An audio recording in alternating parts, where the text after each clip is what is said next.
Y ya estamos con el doctor Vadim Mischanchuk. Él es abogado, asesor jurídico en temas de salud, especialista en responsabilidad profesional médica, y él pertenece a la Asociación de Médicos Municipales.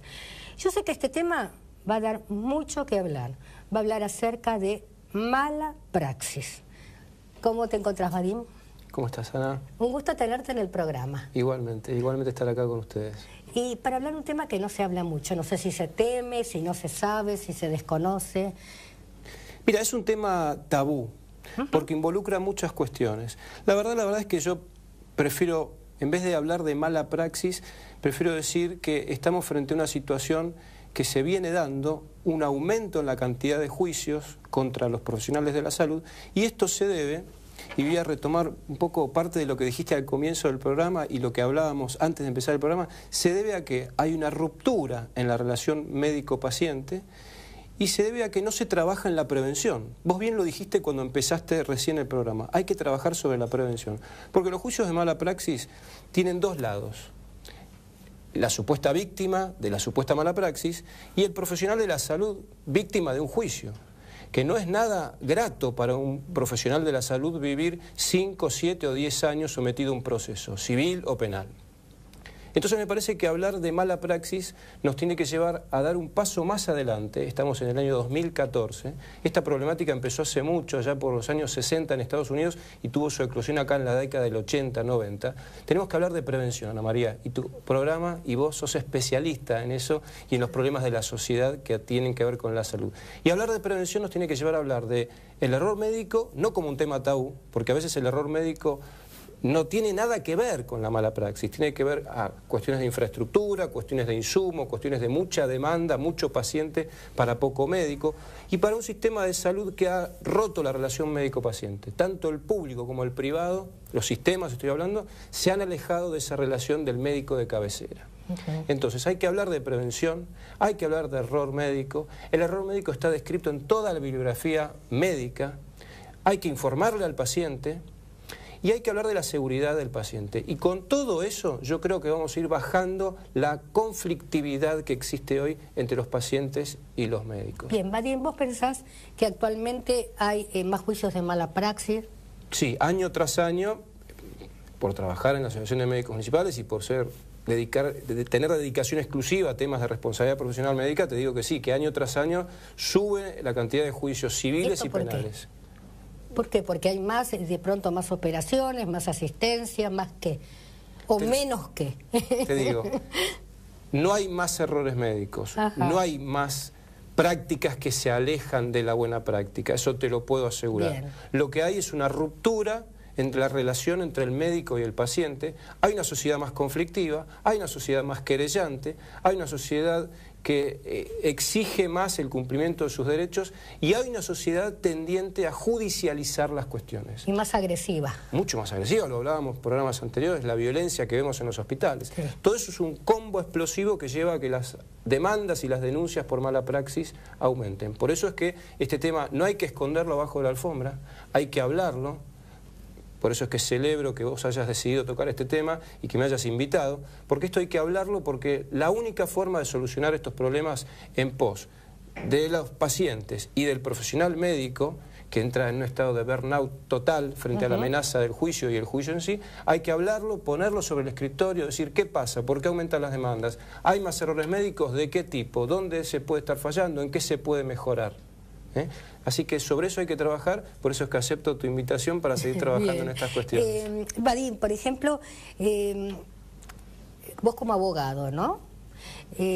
Si tenés que defender un caso de mala praxis médica y vos no estás seguro o desconfías, ¿no es cierto?, de la veracidad de los hechos que te relata el profesional, ¿qué haces? Mira, yo soy ex empleado de la justicia penal de la capital federal, y hace 14 años que trabajo para los profesionales de la salud, siempre en defensa del profesional de la salud, no solo de los médicos, sino de obstétricas, licenciados en psicología, etcétera, etcétera. ¿Qué hago cuando afronto un caso? Mira, un viejo abogado penalista dice que el abogado es el primer juez de la causa, y lo que hago es estudiar.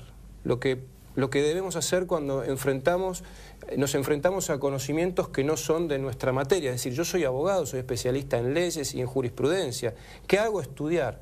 ¿Qué hago? Consulto. ¿Qué hago cuando dudo de la veracidad de lo que dice a quien voy a defender? Bueno, en principio te quiero decir que leo la historia clínica, cotejo los dichos del profesional con lo que surge de la historia clínica, porque en la historia clínica no solamente están las evoluciones de ese profesional, están las evoluciones del que vio al paciente antes y del que vio al paciente después, con lo cual yo puedo cotejar toda esa información y llegar a una conclusión. Ahora te digo que en estos casi 15 años, porque este año se cumplen 14 años que me dedico a trabajar para los profesionales de la salud, te quiero decir que en la cantidad de juicios que me ha tocado participar, nunca he encontrado por parte del profesional de la salud una actitud nociva frente al paciente. A ver, todos en cualquier profesión podemos cometer errores. Y eso no significa que haya mala praxis. ¿Que me ha tocado defender casos de errores médicos? Sí, por supuesto. Claro, cuando uno dice errores, ¿no es cierto? Un error de una empleada administrativa, bueno, se rompe el papel y ya está.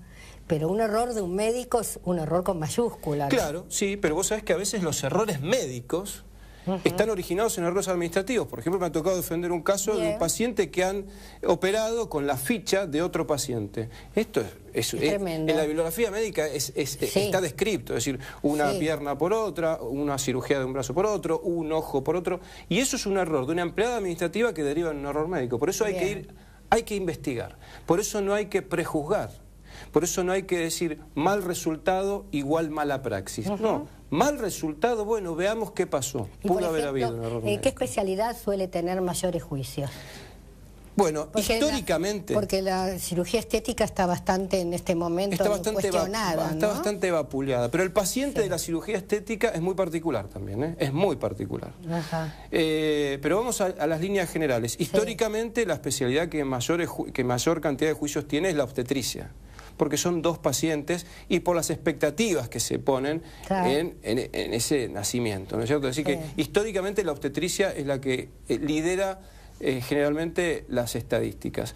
Después sigue la cirugía general por el típico caso de cuestiones que tienen que ver con un abdomen agudo quirúrgico que por ahí se confunde con un abdomen agudo clínico y la cirugía por ahí se demora, pero a veces se demora porque no hay anestesiólogo, a veces se demora porque no hay cama en terapia intensiva. Por eso es que es una injusticia a veces hablar de mal resultado igual mala praxis. No, mal resultado, veamos qué pasó, y a veces las causas de ese mal resultado nada tienen que ver con el profesional de la salud. Pero entonces, estadísticamente, obstetricia, cirugía general, en donde también podemos incluir después la cirugía plástica, pero en los últimos 2 o 3 años hay mucha conflictividad en todo lo que es la atención por guardia y los auxilios domiciliarios. Bueno, ya lo hemos conversado, ¿no es cierto? No sé si en radio o en TV, el problema real que está pasando con respecto a la agresividad, ¿no es cierto? No solo va a juicio el médico, sino que corre hasta el riesgo de su vida. Es tremendo, es tremendo. El historial de casos que tenemos y que tengo en el estudio es tremendo. Es decir, desde médicos amenazados con armas de fuego. Desde la Asociación de Médicos Municipales nosotros pusimos en marcha un 0800 para poder satisfacer las necesidades del médico que es agredido en la guardia o cuando está en una ambulancia. Las agresiones son cada vez peores, pero por suerte se han ido encontrando mecanismos para poder auxiliar al médico en esa situación. Bien, Vadim, me quedaría mucho tiempo, ¿sabes?, hablando con vos porque me encanta el tema, lo llevas muy bien, pero me están diciendo corte en corte. Vamos ahora a escuchar un informe acerca de narcolepsia, ¿te parece? Bárbaro. Adelante.